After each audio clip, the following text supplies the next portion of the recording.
Tahimik akong nag-ayos ng mga bagong liryo sa florera nang marinig ko ang tunog ng kotse ni Anton sa driveway. Kilala ko agad ang ugong ng kanyang itim na SUV. Matinis, mayabang at palaging nagpapaalala sa akin kung gaano kalayo na ang anak kong minsang takot maiwan mag-isa. 3 buwan na mula noong huli siyang dumalaw. Kaya nang bumaba siya, suot ang mamahaling barong at relong halatang imported, alam kong may kailangan na naman siya. Sumunod si Clarice, ang asawa niyang laging nakaayos na parang laging may audience. Kahit sa malayo, halata ko ang tikas ng kanyang paglalakad, matigas, kontrolado. Siya ang may hawak sa lahat ng desisyon, hindi si Anton. 2 beses tumunog ang doorbell, matinis at hindi mapagpigil. Huminga ako ng malalim bago binuksan ang pinto. "Ma," malamig na bati ni Anton. Hindi man lang tumingin. Diretso siyang pumasok, parang bahay pa rin niya ito. "Magandang hapon din, anak," sagot ko. "Gusto niyo ng kape? Kakagawa ko lang." Umiling siya. "Hindi kami nandito para sa kape. Kailangan nating mag-usap." Si Clarice naman ay ngumiti ng pilit, hawak ang mamahaling bag na parang sandata. "Kamusta po, Tita Luningning?" sabi niya na may halong peke ang tamis. Inilapag niya ang makapal na folder sa lamesa ng sala, ang parehong mesa kung saan unang ipinlano ni Harold, ang asawa kong yumao, ang unang sangay ng Luning's Kusina, ang restaurant na pinagpaguran naming mag-asawa ng halos 4 na dekada. "Binenta na namin ang kumpanya," sabi ni Anton, parang wala lang. Napatigil ako. "Ano?" Ngumiti si Clarice, malamig. "Na-finalize na kahapon, ang bagong may-ari ay isang malaking grupo mula sa Singapore. Maganda ang presyo, Mama. Enough na para komportable ka na habang buhay." Napalunok ako, ramdam kong bumigat ang hangin sa paligid. "Pero ako pa rin ang may-ari ng karamihan ng shares," mahina akong sabi. Umiling si Anton. "Ma, hindi mo na naiintindi. Hanang negosyo. Simula nang mawala si Papa, ako na ang humawak. Wala ka nang alam sa modern business." At sa malamig niyang tinig, narinig ko ang mga salitang nagpabago sa lahat. "Mapabigat ka na lang. Kaya ko binenta ang Luning's Kusina para tapos na lahat." Nanlambot ang tuhod ko sa narinig, parang tinamaan ng hangin na malamig mula sa loob. Pabigat daw ako. Ako, ang nagpatayo ng unang sangay ng Luning's Kusina sa isang maliit na karinderya sa Quiapo habang buntis pa ako sa kanya. Tahimik akong naupo sa lumang upuang kahoy, yung binili namin ni Harold noong unang lumago ang negosyo. Hawak pa rin ni Clarice ang folder, bukas na ngayon, at inilalapag niya sa gitna ng mesa ang makapal na dokumento. "Na-transfer na lahat, Mama," paliwanag niya na parang abogado. "Nakapirma na rin si Anton bilang representative. Makukuha niyo ang bahagi niyo, pero hindi niyo na kailangang isipin ang kumpanya. Enjoy your retirement." Retirement. Para bang tinatanggalan ako ng pangalan, ng pagkatao. "Ang negosyo natin ay hindi lang basta negosyo," mahina kong sagot. "Ito ang buhay natin, ang pinaghirapan ni Harold." "Si Papa na mahilig sa mga lumang idea?" putol ni Anton. "Panahon na para sumabay sa bago. Hindi ka marunong sa delivery apps, marketing o online booking. Pinapanood ko lang na dahan-dahan mong sinisira ang itinayo ninyo ni Papa." Napakapit ako sa mesa, sinusubukang pigilan ang panginginig ng kamay ko. "Ang negosyo ay kumikita pa, Anton. Nakita ko ang financial reports noong nakaraang quarter." Napailing siya, may halong awa at inis. "Ma, hindi mo na naiintindihan ang mga iyon. Tumanda ka na." Si Clarice ay ngumiti, yung ngiti na parang nanalo sa laban. "Huwag niyo nang problemahin, Mama. Nabayaran naman kayo ng maayos. 112 milyon ang total sale, enough na para makabili kayo ng maliit na kondo at makapagbakasyon." Naputol ko ang sarili ko. Kondo daw. Ibig sabihin, pati bahay namin sa Quezon City. "Binenta na rin ba ninyo ito?" tanong kong nanginginig. Tahimik silang dalawa. Saka nagsalita si Anton, mahina pero buo. "Hindi mo na kayang i-maintain ang bahay. Tataas pa ang amilyar at kuryente. Pinirmahan ko na ang listing. 1 buwan bago kayo kailangang lumipat." Hindi ako agad nakapagsalita. Ramdam ko ang kirot sa dibdib, hindi lang dahil sa pagkawala ng negosyo, kundi dahil sa pagkawala ng anak kong kilala ko noon. Ang batang umiiyak tuwing naiwan sa eskwela. Tumango ako, pinilit ang isang ngiti. Kung iyon ang gusto mo, anak, mahina akong sabi. Sige, good luck sa inyo. At doon ako unang tumigil sa pagiging ina at nagsimulang maging kalaban. Pagkaalis nila, nanatili akong nakaupo sa sala, tulala sa pagitan ng mga alaala at katahimikan. Ang bawat sulok ng bahay ay parang boses ni Harold na paulit-ulit na sinasabi, "Iingatan mo, Tuning, kasi ito ang bunga ng lahat ng hirap natin." Ngayon wala na. Ibinenta ng anak ko ang lahat, ang negosyo, ang pangalan, ang tahanan. Tila ba may pumunit ng isang bahagi ng pagkatao ko at iniwan akong walang kaluluwa. Niling kinana. On ko ang lumang larawan namin. Ako, si Harold at si Anton na 3 taong gulang pa lang noon, hawak ang wooden spoon na parang sandata. Doon ko unang nakita ang sigla sa mga mata niyang ngayoy puro lamig na lang. Huminga ako ng malalim at pinilit kong bumangon. Hindi ako pwedeng matalo sa ganito. Tinawagan ko si Attorney Maniego, ang matagal na naming tagapayo. Attorney, binenta ni Anton ang kumpanya. Gusto kong malaman kung ano pa ang karapatan ko, mahina kong sabi. Tahimik siyang sandali bago sumagot. Gaya ng napag-usapan natin dati, ma'am. May mga dokumento kayong nilagdaan noong panahon ni Harold na may kasamang trust. Hindi alam ni Anton ang buong detalye, pero baka ito na ang oras para buksan natin iyon. Napapikit ako. Ang trust fund. Matagal ko na yung tinago, isang lihim na plano ni Harold bago siya pumanaw. Ihanda mo lahat ng papeles, ayokong magmadali pero gusto kong maayos ito, sabi ko. Nang ibaba ko ang telepono, napansin kong may naiwan sa mesa. Isang maliit na gold keychain na may ukit na A+C forever. Galing kay Clarice. Napangiti ako pero may halong pait. Hindi nila alam lahat ng aklat, resibo at dokumento ng tunay na asset ng Luning's Kusina ay hindi nila nakita. Lahat ng main recipes, brand rights at mga supplier contracts ay nakapangalan sa isang hiwalay na korporasyon. Luning's Legacy Holdings. Itinayo ni Harold at ni Atty. Maniego taon bago siya pumanaw. Ang binenta lang ni Anton ay ang pangalan sa karatula, hindi ang puso ng negosyo. Sa gabing iyon, habang pinapanood ko ang liwanag ng mga sasakyan sa labas, naramdaman kong muling nabuhay ang dugo sa ugat ko. Hindi ako kawawa, hindi ako pabigat. Ako, si Luningning de la Peña. At sa oras na ito, hindi ako ang ina nilang marupok. Ako ang babaeng itatama ang lahat ng mali. Kinabukasan, maaga pa lang ay dumating si Attorney Maniego, dala ang lumang leather briefcase na kabisado ko na ang itsura. Pareho pa rin siyang tahimik, matalim ang mga mata, pero may halong awa sa titig niya sa akin. Alam kong mahirap, Luningning, sabi niya habang inaayos ang mga papel sa mesa.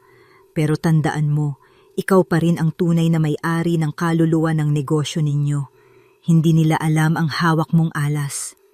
Binuksan niya ang isang brown envelope na may tatak na Luning's Legacy Holdings Corporation. Nandoon ang lahat ng dokumentong inilagay ni Harold sa pangalan ko, mga branch titles, intellectual property rights ng menu, supplier contracts at bank accounts na hindi kailanman nalipat sa pangalan ni Anton. Ito ang dahilan kung bakit hindi natin kailangang magmadali. Paliwanag ni Atty. Maniego, ang binenta ng anak mo ay ang shell, pero ang laman, nasa iyo pa rin. Habang pinapaliwanag niya, parang unti-unting nabubuhay ulit ang loob ko. Ang akala kong katapusan, iyon pala ang simula ng bagong laban.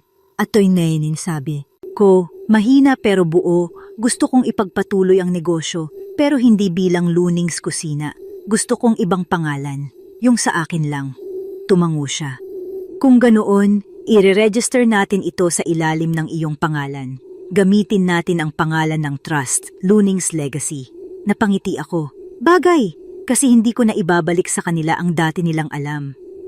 Pagkatapos umalis ni Atty. Maniego, Tumawag ako sa lumang kaibigan kong si Celia, dati kong head cook bago siya magretiro sa probinsya.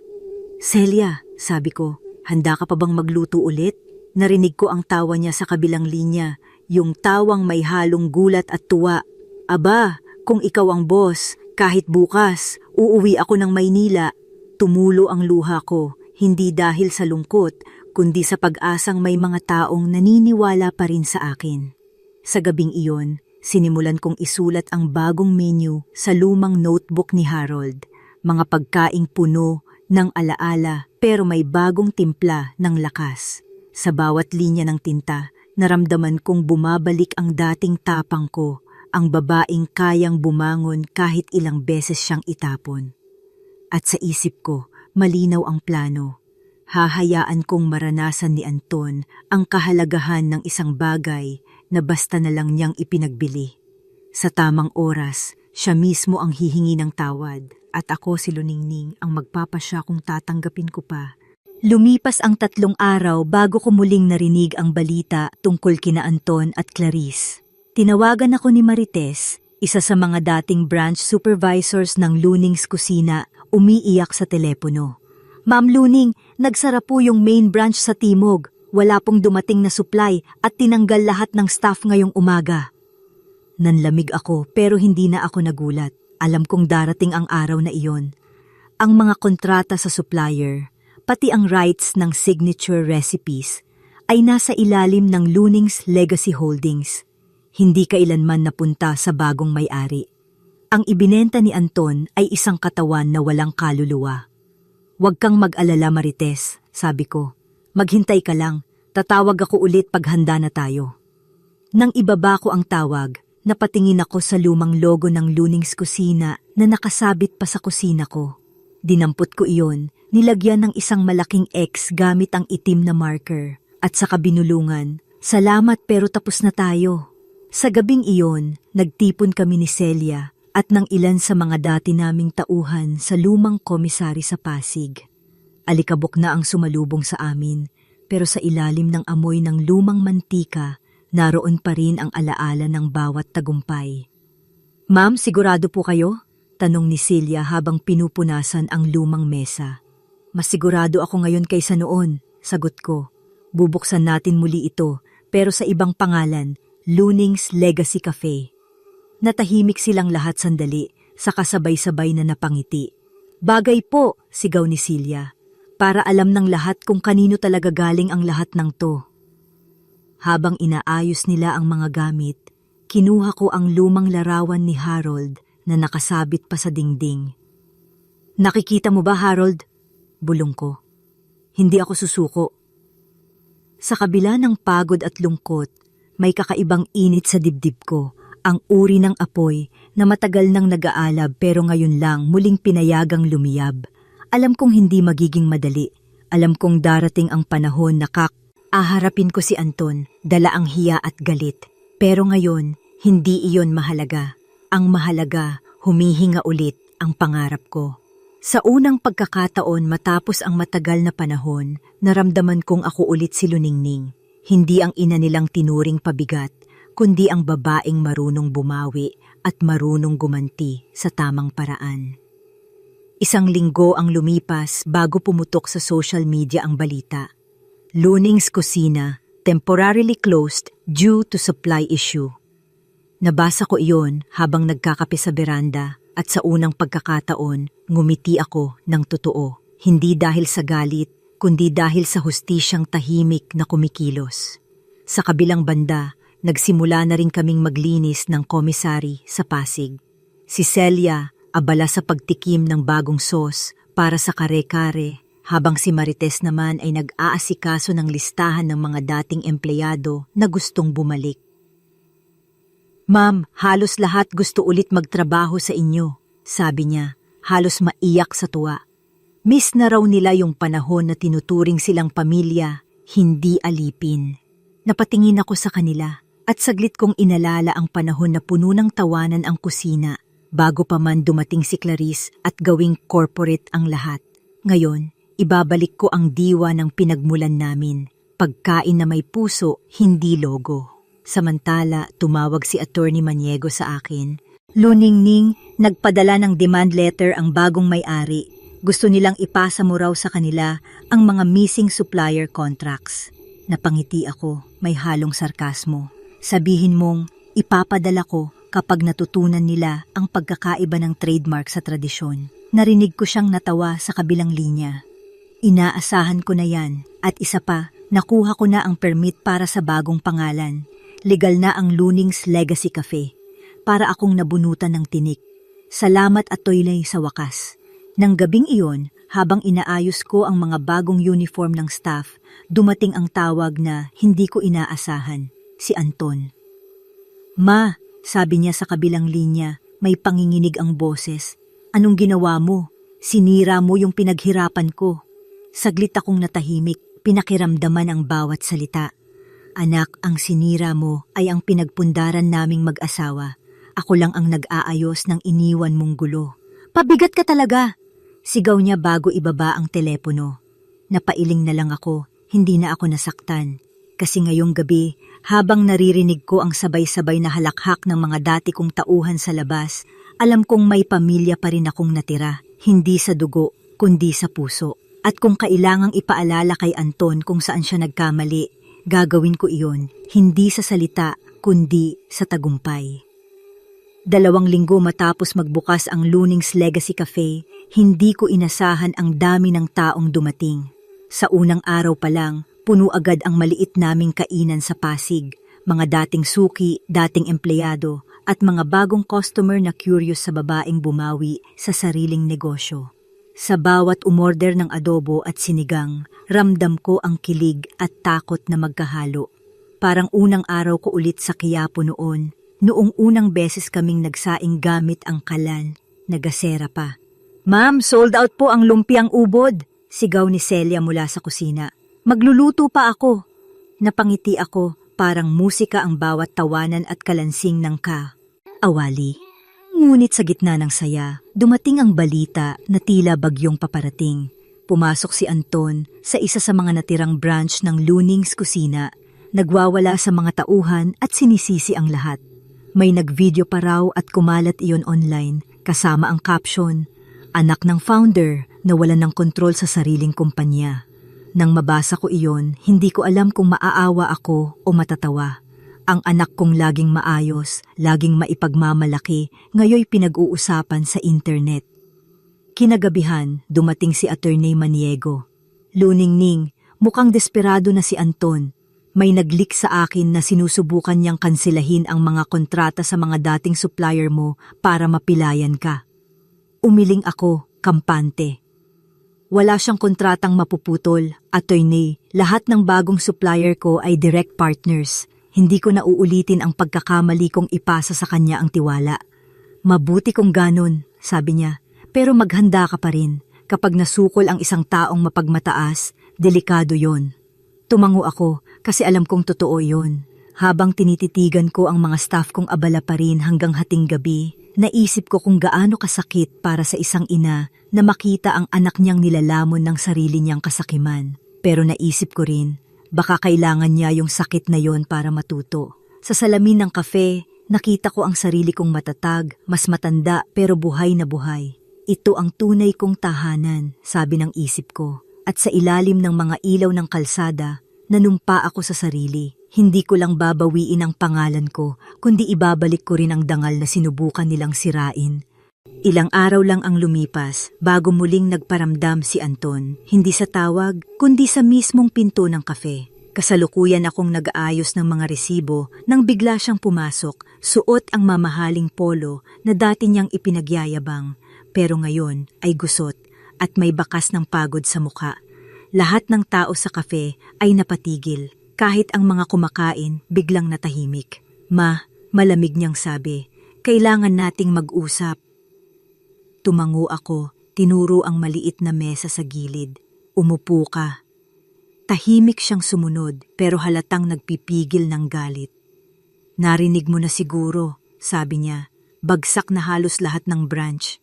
Wala nang investors at pati si Clarice, umalis na. Nakatingin lang ako sa kanya, hindi sumagot. Hindi mo ba ako tutulungan? Ikaw naman ang dahilan kung bakit nangyari to. Tuluyang pumutok ang boses niya na parang batang nawalan ng laruan. Huminga ako ng malalim. Anton, sabi ko, kalmado pero mabigat. Ang dahilan ng pagbagsak mo ay hindi ako, ikaw.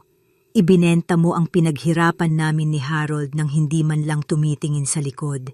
Ngayon, nararanasan mo lang ang resulta ng sariling desisyon. Pero ma, halos pabulong niyang sabi, wala na akong mapuntahan. Lahat iniwan ako. Wala na akong pera. May saglit na katahimikan. Tinitigan ko siya. Ang anak kong akala ko'y hindi na marunong humingi ng tulong. Sa ilalim ng yabang at galit, nakita ko ulit ang batang dati kong pinaghahandaan ng baon tuwing umaga. Kung gusto mong bumangon, magsimula ka sa tama, sabi ko. Hindi sa pera, kundi sa karakter. Napayo ko siya. Gusto kong magtrabaho ulit, ma, kahit dito. Narinig kong napahinga ng malakas si Celia sa kusina, halatang gulat. Kung seryoso ka, sabi ko, mag-apply ka gaya ng iba. Walang special treatment. Dito, pantay-pantay lahat. Tumingin siya sa akin, may halong hiya at takot. Oo ma, mahinahon niyang sagot. Kaya kong magsimula. At sa unang pagkakatao, nakita ko sa mga mata ni Anton ang tunay na kababaang loob. Pagkaalis niya, tahimik kong nilingon ang larawan naming mag-anak sa dingding. Nakikita mo ba, Harold? Bulong ko. Baka sa wakas, natututo na ang anak natin. Ngunit sa puso ko, alam kong mahaba pa ang laban. At ngayon pa lang nagsisimula ang tunay na pagbabawi ng ina. Kinabukasan, dumating si Anton sa kafe bago pa magbukas ang tindahan. Suot niya ang simpleng puting polo, pantalon na halatang luma at daladala ang maliit na bag. Ma, mahina niyang sabi, gusto ko sanang magsimula ngayon kung pwede. Tiningnan ko siya mula ulo hanggang paa. Walang relo, walang cellphone na mamahalin, walang bakas ng dating mayabang na negosyante. Sige, sabi ko, mag-umpisa ka sa kusina. Tulungan mo si Celia maghanda ng mga sangkap. Saglit siyang natigilan, halatang hindi sanay, pero tumango rin. Opo, habang pinagmamasdan ko siyang naghihiwa ng sibuyas at nagbabalat ng bawang, may kakaibang pakiramdam sa dibdib ko. Hindi awa, kundi pag-asa. Tahimik lang siya buong umaga, ngunit hindi siya nagreklamo kahit umuusok ang kalan at umaalingasaw ang amoy ng mantika. Bandang tanghali, lumapit sa akin si Celia, pawis na pawis pero nakangiti. Ma'am, marunong pala maghiwa tong anak nyo. Hindi nagreklamo kahit tumululuha sa sibuyas. Napangiti ako. Mabuti, baka sa wakas natutunan niya kung paano masaktan nang hindi sinisisi ang iba. Pagkatapos ng shift, lumapit si Anton sa akin. May hawak na maliit na listahan. Ma, napansin ko, kulang tayo sa supplier ng gulay. Pwede kong ayusin yan. May kilala akong farm sa Batangas na pwedeng makipag-deal. Tiningnan ko siya maingat. Kung totoo yan, mag-propose ka ng terms. Pero tandaan mo, lahat ng desisyon dadaan pa rin sa accounting. Tumango siya, parang empleyado na marunong rumespeto. Opo, ma'am. Sa unang pagkakataon, tinawag niya akong ma'am, hindi ma, hindi rin mama. At sa kakaibang tawag na iyon, naramdaman kong may unti-unting nabubuong respeto, hindi bilang ina lang, kundi bilang pinunong kailangang pagkatiwalaan muli. Pagsapit ng gabi, habang naglalaba ako sa likod ng kafe, nakita ko siyang tahimik na naglilinis ng mga lamesa kahit tapos na ang oras niya. Bukas ulit, ma'am, sabi niya. May pagod pero may ngiti. At nang maisara ko ang pinto ng kafe, napatingala ako sa langit, nagpasalamat kay Harold sa katahimikan ng gabi. Hindi pa tapos ang lahat, pero sa unang pagkakataon, naramdaman kong baka may pag-asang maibalik hindi lang ang negosyo, kundi ang anak kong minsang nawala sa kasakiman. Lumipas ang ilang linggo at unti-unti kong nakikita ang pagbabago kay Anton.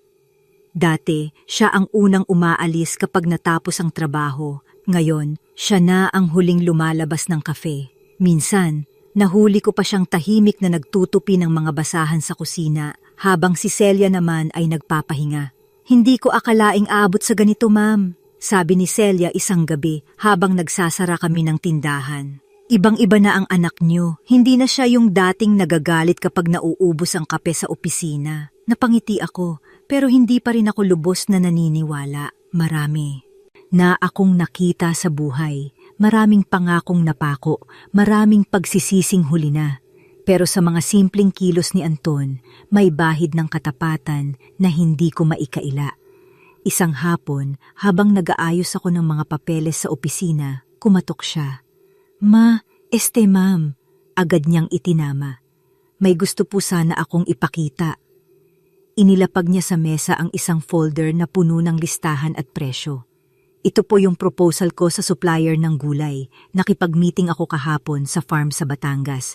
Nagbigay sila ng mas mababang presyo at mas sariwang produkto." Binuksan ko ang dokumento. Malinis ang pagkakasulat, maayos ang pagkaka-layout at higit sa lahat, may pirma ng supplier. "Hindi mo sinama pangalan ko sa kontrata," sabi ko. "Hindi po kailangan," sagot niya. "Ang mahalaga, makabawi ang kafe. Ayokong isipin niyo na ginagawa ko to para makuha ulit yung dating posisyon ko." Tumahimik ako sandali, tinitigan siya. Hindi ko na nakita sa mga mata niya ang dati niyang pagmamataas. Ang nakikita ko ngayon ay pagnanais na itama ang mali. "Magaling," sabi ko sa wakas. "I-forward mo yan kay Marites para sa inventory. Simula bukas, ikaw na ang bahala sa supply chain." Napangiti siya, halatang hindi makapaniwala. "Salamat ma'am, hindi ko yan sasayangin."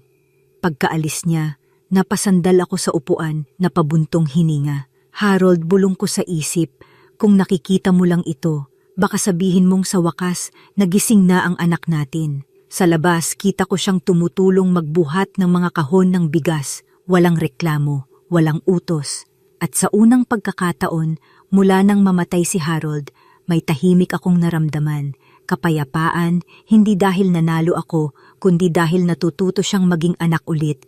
Mabilis ang naging takbo ng mga araw, at halos hindi ko namalaya na 2 buwan na pala ang nakalipas mula nang magsimula ulit si Anton sa kafe. Lunes ng umaga noon, maaga akong nagpunta sa opisina para tingnan ang weekly sales report at halos mapangiti ako sa nakita kong numero. Tumaas ng 30% ang benta kumpara noong nakaraang buwan. Ang mga bagong menu na pinagsama naming ideya ni Celia at ni Anton ay tinatangkilik na ng mga customer. Crispy laing rolls, adobo sa gata at ang legacy kare-kare na signature dish ni Harold. "Ma'am, puno po tayo hanggang gabi," sabi ni Marites habang abala sa phone orders. Pati mga online influencer gustong mag-feature. Napailing ako, hindi makapaniwala na ang dati naming maliit na karinderya ay muling umaarangkada. Sa gilid ng kafe, nakita ko si Anton, nakausap ang mga delivery riders, mahinahon, marespeto. Bagay na dati hindi niya alam gawin. Lumapit siya sa akin pagkaraan, pawis na pawis, pero nakangiti. "Ma'am, ayos na po lahat ng schedule sa suppliers. Hindi na rin tayo malulugi sa transport." "Magaling," sagot ko. "Pero wag mong kalimutan anak na hindi pera ang sukatan ng tagumpay." Tumango siya, seryoso. "Alam ko na po ngayon, kapag masaya ang mga tao dito, mas kumikita rin tayo. Pero higit pa roon, mas gumagaan ang loob ko." Napatingin ako sa kanya at may kung anong init ang sumilay sa dibdib ko. Parang unti-unting bumabalik ang batang minsang nawawala sa dilim ng ambisyon. "Ma," dagdag niya, "pasensya na ulit. Hindi ko alam kung kailan mo ako mapapatawad.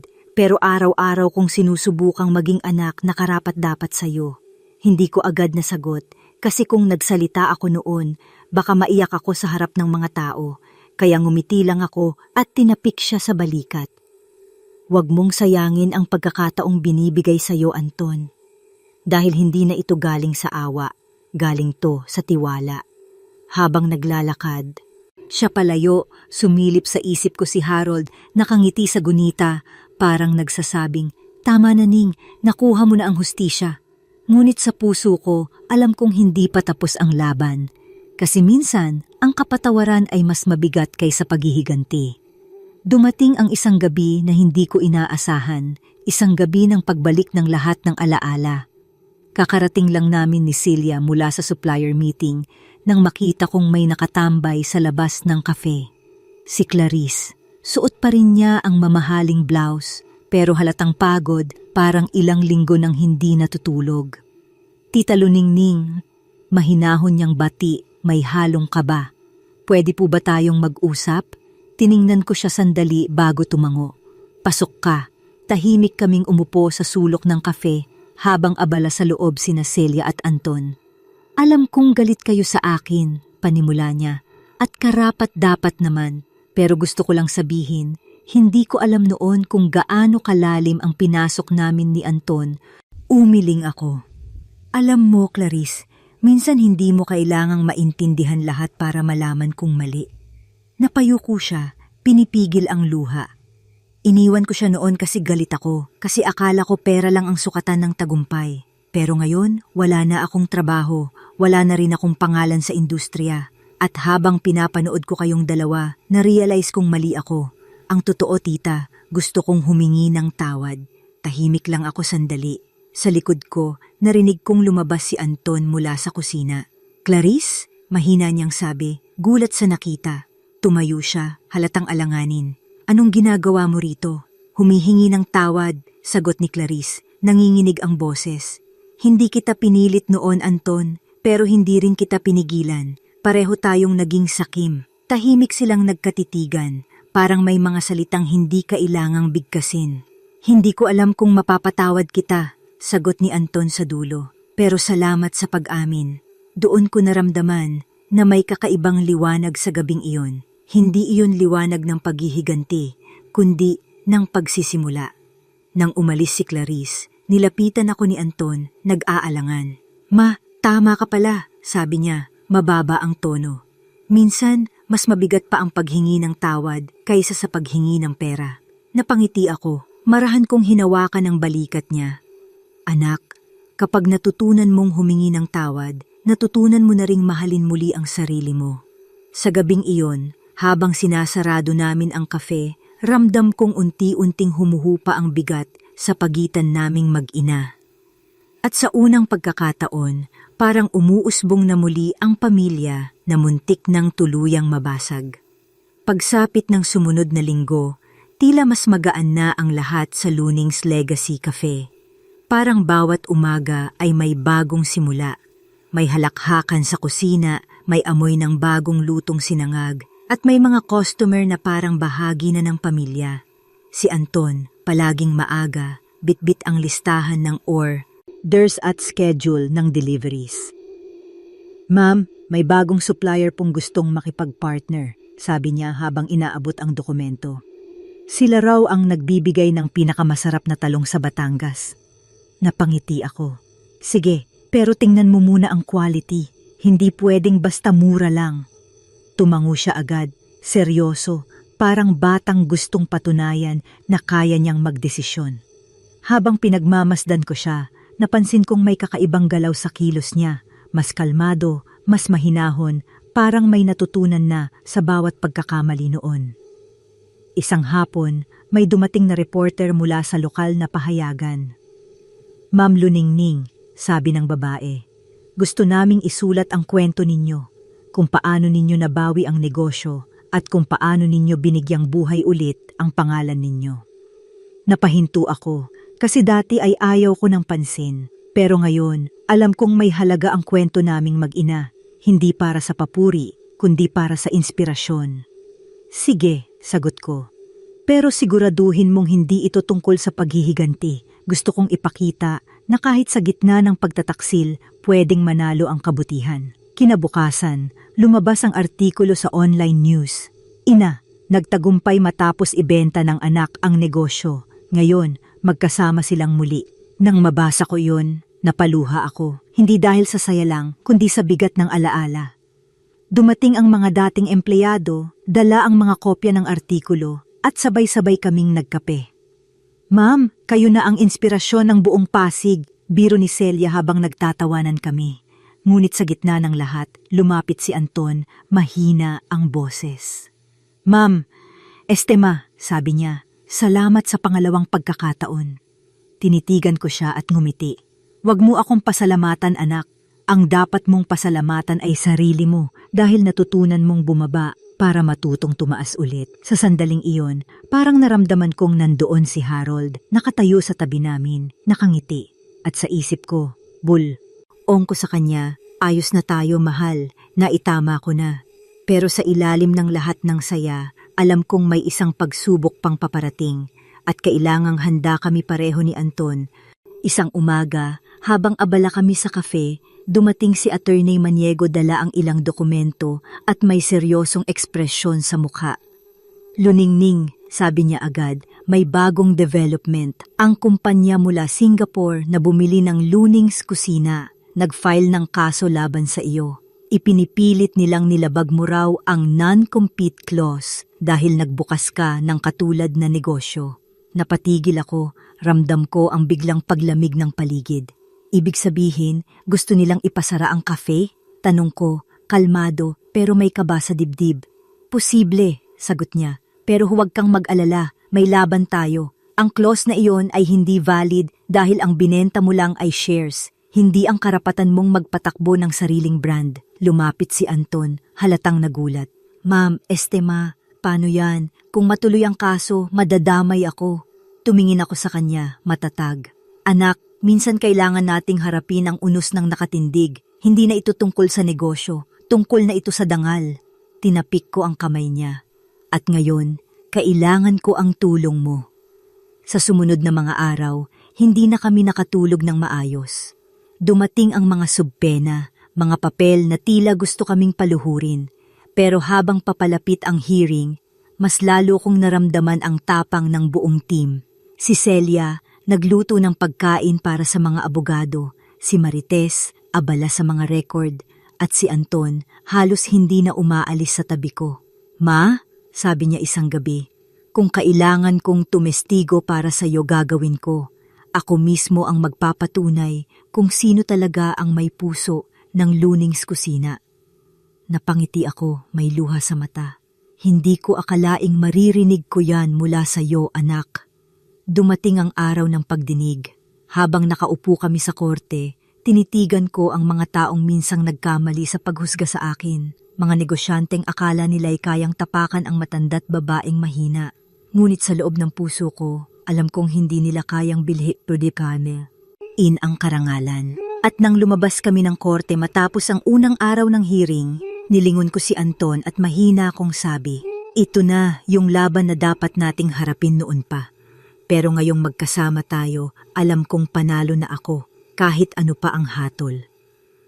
Matapos ang unang araw ng pagdinig, nagmistulang roller coaster ang mga sumunod na linggo. Lumabas sa mga balita ang kaso. Dating may-ari ng Luning's Kusina, kinasuhan ng international company. Mabilis kumalat ang mga opinyon sa social media. May mga kampi sa akin, may mga nagsasabing matanda na raw ako't dapat magpahinga na. Pero imbes na matakot, mas lalo akong tumatag.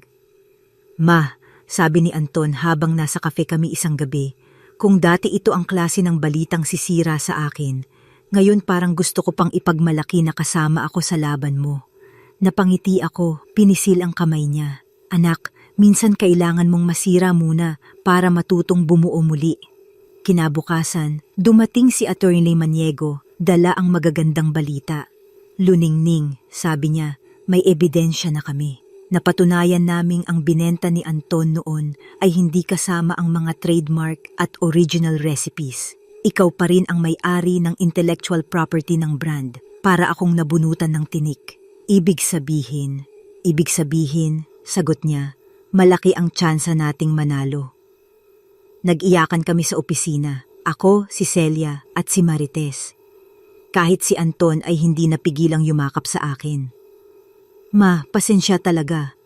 Kung hindi ako naging sakim noon, hindi ka sana napagod ng ganito." Hinaplos ko ang buhok niya, gaya ng ginagawa ko nung bata pa siya. "Anak, kung hindi nangyari lahat ng to, hindi mo rin matututunan kung gaano kabigat ang pangalan ng pamilya." Lumipas pa ang ilang araw at dumating ang huling pagdinig. Tahimik ako habang nagsasalita ang abogado ng kalaban, halos puro legal jargon na gustong ipakita kung gaano sila kalakas. Ngunit nang si Attorney Maniego na ang tumayo, malinaw at buo ang boses niya. Your Honor, hindi ito kaso ng paglabag. Ito ay kaso ng isang inang binigyan ng karapatang bawiin ang kanyang pangalan. Sa mga salitang iyon, naramdaman kong may biglang sumiklab na lakas sa loob ko. Tiningnan ko si Anton, nakatingin siya sa akin, may ngiting puno ng pag-asa. Paglabas namin ng korte, hawak niya ang kamay ko, mahigpit. Ma, kahit ano ang kalabasan, ipagmamalaki kong anak mo ako. Sa sandaling iyon, napaluha ako. Hindi dahil sa takot, kundi dahil alam kong sa wakas, natagpuan namin ang isa't isa, hindi bilang magkaaway, kundi bilang magkaparehong lumaban para sa dangal ng aming pamilya. Isang linggo matapos ang huling pagdinig, tumawag si Attorney Maniego habang abala ako sa kusina. Luningning, sabi niya sa kabilang linya, may halong tuwa sa tinig, lumabas na ang desisyon, panalo tayo. Napahinto ako, hawak pa ang sandok, halos maluha sa gulat. Totoo ba, Atty.? Tanong ko, nanginginig ang boses. Totoo, ibinasura ng korte ang reklamo ng kumpanya. Ikaw pa rin ang kinikilalang tunay na may-ari ng original brand at recipes ng Luning's Kusina. Pwede mong ituloy ang Luning's Legacy Cafe ng walang hadlang. Napaupo ako, parang biglang nawala ang lahat ng bigat sa dibdib ko. Sa unang pagkakataon matapos ang matagal na panahon, malaya na ako. Agad kong tinawagan si Anton.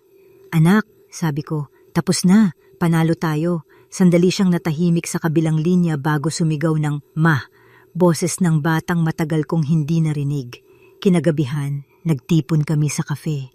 Lahat ng staff, dating empleyado at ilang suki ay dumalo. May mga palakpak, may mga yakap, may mga luha. Para kay Ma'am Luningning, sigaw ni Sally, habang nagbubukas ng bote ng alak para sa babaeng hindi sumuko. Tumawa ako. Umiiyak sa gitna ng saya. Hindi lang para sa akin to, sabi ko.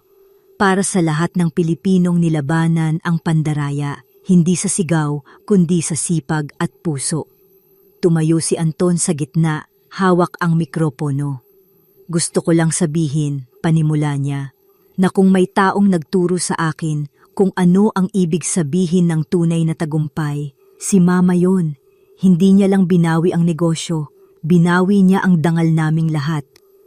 Tahimik ang buong kafe at kasunod noon ay malakas na palakpakan. Nilapitan niya ako, niyakap ako ng mahigpit. Salamat, Ma. Hindi mo kailangang magpasalamat, anak. Sagot ko, hinaplos ko ang buhok niya. Ang mahalaga, natutunan mong bumangon ng marangal. Sa gabing iyon, habang nagkakasiyahan ang lahat, tumingin ako sa larawan ni Harold na nakasabit sa pader ng kafe. Ayan na, mahal, bulong ko. Tapos na ang laban, pero sisimulan ko ulit, hindi para sa pera, kundi para sa kinabukasan ng anak natin. At sa ilalim ng mga ilaw ng kafe na dati puno ng lungkot, ngayon ay umaapaw sa liwanag ng tagumpay at kapatawaran, naramdaman kong sa wakas, payapa na rin ang puso ko. Pagkatapos ng tagumpay sa korte, tila bumalik ang sigla ng buong komunidad sa paligid ng kafe. Araw-araw may mga bagong mukha na dumarating, mga magulang na gustong marinig ang kwento ko, mga estudyanteng gustong magpa-picture, at mga dating empleyado ng lumang Luning's Kusina na nagbabalik para mag-apply. Ma'am, gusto naming maging bahagi ulit ng pamilya ninyo, sabi ng isa, halos maiyak sa tuwa. Tinanggap ko silang lahat, pero may paalala ako sa bawat isa. Dito, walang mataas, walang mababa. Lahat tayo pare-parehong naglilingkod sa iisang layunin, ang magluto ng may puso. Sa kabila ng tagumpay, hindi ko pa rin nakakalimutang manahimik tuwing gabi. Madalas, nauupo ako sa sulok ng kafe, iniinom ang kape habang pinagmamasdan si Anton na abala sa pagtuturo sa mga bagong staff.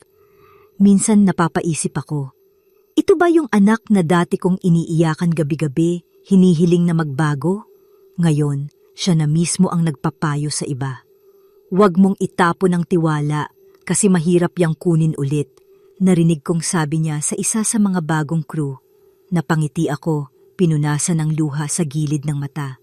Dumating si Clarice isang araw, tahimik, may dalang maliit na paper bag. Tita, ito po yung bayad ko sa mga natirang utang noon, sabi niya, nanginginig. At gusto ko ring magpasalamat kasi kahit hindi niyo ako sinigawan, tinuruan niyo akong humarap sa sarili kong kasalanan. Tinanggap ko ang bag, marahan kong sinabi, ang utang na pinakamasarap bayaran, iha, ay yung galing sa puso. Wala kang kailangang bayaran sa akin. Umiiyak siyang umalis at ramdam kong sa wakas, tapos na rin ang parte niya sa kwento naming mag-ina. Kinagabihan, lumapit si Anton, may dalang maliit na kahon. Ma, gusto kong ibalik to. Binuksan ko at nakita kong nasa loob ang lumang share certificate ng Luning's Kusina, ang dokumentong minsan niyang ginamit para ibenta ang negosyo. Hindi ko na to kailangan, sabi niya. Sa iyo ito dapat. Hinawakan ko ang kahon, mabigat sa emosyon. Anak, mas gusto kong manatili ito sa kamay mo, sagot ko. Para sa tuwing mahawakan mo, maalala mong ang yaman na walang respeto ay wala ring halaga. Nagyakapan kami, mahigpit, at sa yakap na yon, naramdaman kong tuluyang naghilom ang sugat ng nakaraan. Lumipas ang ilang buwan at mas lalong lumago ang Luning's Legacy Cafe. May 3 bagong branch na kaming binuksan, sa Cubao, Makati at Tagaytay. At bawat isa ay puno ng mga taong gustong maranasan hindi lang ang pagkain, kundi ang kwento sa likod ng bawat putahe. Sa bawat pader ng kafe, nakasabit ang mga larawan ng aming pamilya. Ako, si Harold at si Anton, bilang paalala na kahit gaano kalalim ang sugat, kayang maghilom kapag pinili mong magpatawad. Ma, may investor pong gustong pumasok, sabi ni Anton isang araw habang abala sa pag-ayos ng papeles. Pero gusto nilang palitan ng konti ang logo natin, gawing mas moderno. Tiningnan ko siya, tahimik. Anak, tandaan mo to, sabi ko. Pwede nating baguhin ang kulay, ang disenyo, ang itsura. Pero wag mong papalitan ang diwa ng pangalan natin. Legacy niyan, hindi para sa uso, kundi para sa alaala. Tumango siya, may ngiting puno ng paggalang. Opo ma, hindi ko na ulit papalitan ang puso ng negosyo. Napangiti ako, pinisil ang kamay niya. Yan ang gusto kong marinig. Dumating si Celia, may dalang tray ng halo-halo, habang si Marites naman ay nagbibiro sa mga customer. Ma'am, kayo na talaga ang bida sa TikTok, sabi ni Celia habang tumatawa. Ang dami pong nagpo-post ng from pabigat to matagumpay. Napatawa rin ako, bagaman may halong pagkamangha. Sino nga naman ang mag-aakalang ang babaeng minsang itinuring pabigat ay magiging inspirasyon ng mga tao? Sa kalagitnaan ng tawanan, biglang umulan ng malakas. Tumigil sandali ang lahat, pinanood ang pagbuhos ng ulan sa labas. Alam mo Anton, sabi ko, ang ulan parang pagsubok. Minsan dumadating bigla, pero pagkatapos niyan, laging may linaw. Tahimik siyang tumango, nakatingin din sa labas. Ma, salamat ha. Hindi lang sa negosyo, kundi sa pagkakataon na maging tao ulit. Napangiti ako. Walang anuman anak, basta tandaan mo, kapag bumalik ang ulan, huwag kang matakot mabasa. Kasi minsan, doon natin nararamdaman na buhay pa tayo. Sa labas, patuloy ang buhos, pero sa loob ng kafe, mainit ang ilaw, masaya ang tawa, at payapa ang puso ko. Ang dating tahanang nawala ay nagbalik, at ngayon, mas matatag pa, hindi dahil sa tagumpay, kundi dahil sa paghilom. Isang gabi, pagkatapos ng closing, nanatili akong mag-isa sa kafe. Tahimik ang paligid, tanging tunog ng ulan, at mahinang tugtog mula sa radyo ang maririnig. Umupo ako sa paborito kong mesa sa may bintana, kung saan dati ako nagbibilang ng barya noong nagsisimula pa lang kami ni Harold. Sa harap ko, nakalatag ang lumang ledger. Yung unang account book namin, may bahid pa ng mantika at kape. Binuklat ko ito, at sa bawat pahina, nakita ko ang mga pangalan ng mga dating tauhan, supplier, at mga unang suki. Lahat ng iyon, bahagi ng kasaysayan ng buhay ko. Napangiti ako abay na paluha. Hindi luha ng lungkot, kundi ng pasasalamat. Dumating si Anton, tahimik, may dalang 2 tasa ng kape.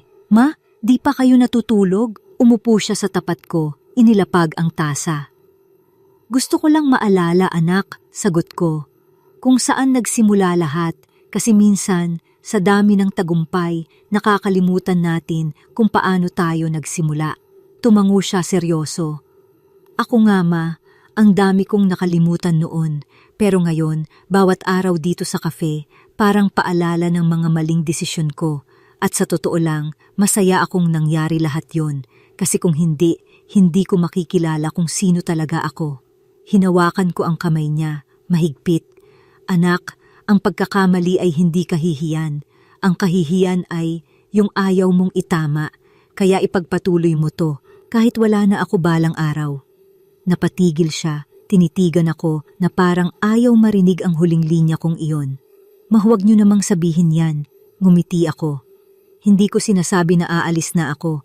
Ang ibig kong sabihin, gusto kong matutunan mong tumayo kahit wala ako sa tabi mo. Kasi ang tunay na tagapagmana, hindi yung may hawak ng titulo, yung may dalang puso. Niyakap niya ako, mahigpit, parang bata ulit. Pangako ma, hindi ko nasasayangin ang pangalan natin. Sa yakap niyang iyon, parang naramdaman kong naroon si Harold, nakatingin sa amin mula sa kung saan, tahimik pero nakangiti. Ito ang gusto niyang wakas, bulong ko sa isip. Hindi isang pamilya na perpekto, kundi isang pamilyang marunong magpatawad, marunong bumangon, at marunong magmahal kahit masakit. Sa labas, humina ang ulan. Sa loob, naiwan ang init ng kape at katahimikan ng kapayapaan. Lumipas ang isa pang taon at ang Luning's Legacy Cafe ay naging simbolo ng pagbangon sa buong Maynila. Madalas akong ini-interview sa radyo at TV, pero lagi kong sinasabi ang parehong bagay. Hindi ako ang bida sa kwento ko. Ang bida ay ang pagbabago. Isang hapon, habang abala ako sa bagong branch naming binuksan sa Tagaytay, lumapit si Anton na may dalang folder. Ma, sabi niya, may bagong proposal mula sa Department of Tourism. Gusto raw nilang isama ang cafe sa cultural food trail ng bansa. Napangiti ako, hindi dahil sa oportunidad, kundi sa paraan ng pagsabi niya, puno ng respeto, puno ng pagmamalasakit. Magaling anak, sabi ko. Pero siguraduhin mong hindi lang pagkain ang maaalala nila, kundi yung aral sa likod nito. Tumango siya at marahang sumagot, oo ma, kasi yung lasa ng pagkain nawawala, pero yung kabutihan naaalala habang buhay. Sa labas, tanaw ko ang mga puno ng pino, ang mga pamilya na nagtatawanan sa veranda, at ang mga batang kumakain ng halo-halo na may ngiti sa labi. Tahimik akong napabuntong hininga at sa puso ko nagpasalamat ako sa lahat ng pinagdaanan, mula sa pagiging pabigat hanggang sa pagiging haligi ng isang panibagong simula. Lumapit si Celia, may hawak na lumang recipe notebook ni Harold. Ma'am, gusto niyo bang ipasok ito sa display cabinet para makita ng mga customer? Kinuha ko iyon, hinaplos ang pabalat. Hindi na Celia, sagot ko. Mas maganda kung nasa kusina, para magamit ng mga batang kusinero na marunong pang mangarap. Lumingon ako kay Anton na ngayon ay nakangiti habang tinuturuan ang mga trainee kung paano magprito ng lumpia nang hindi nasusunog. Yan ang totoong pamana, bulong ko. Hindi kayamanan, kundi kaalaman. Habang palubog ang araw, umupo ako sa may veranda, hawak ang tasa ng mainit na kape, pinagmamasdan ang kafe na minsang naging abo pero muling isinilang sa apoy ng pagmamahal. Sa isip ko na rin, igkong muli ang boses ni Harold. Ang negosyo mawawala, pero ang puso ng pamilya yan ang tunay na puhunan. Napangiti ako, pinikit ang mata, at hinayaang yakapin ng hangin ng Tagaytay ang aking mukha. Sa wakas, tapos na ang kwento, hindi bilang paghihiganti, kundi bilang patunay na kahit gaano ka man itapon ng mundo, basta marunong kang bumangon, ikaw pa rin ang magwawagi sa dulo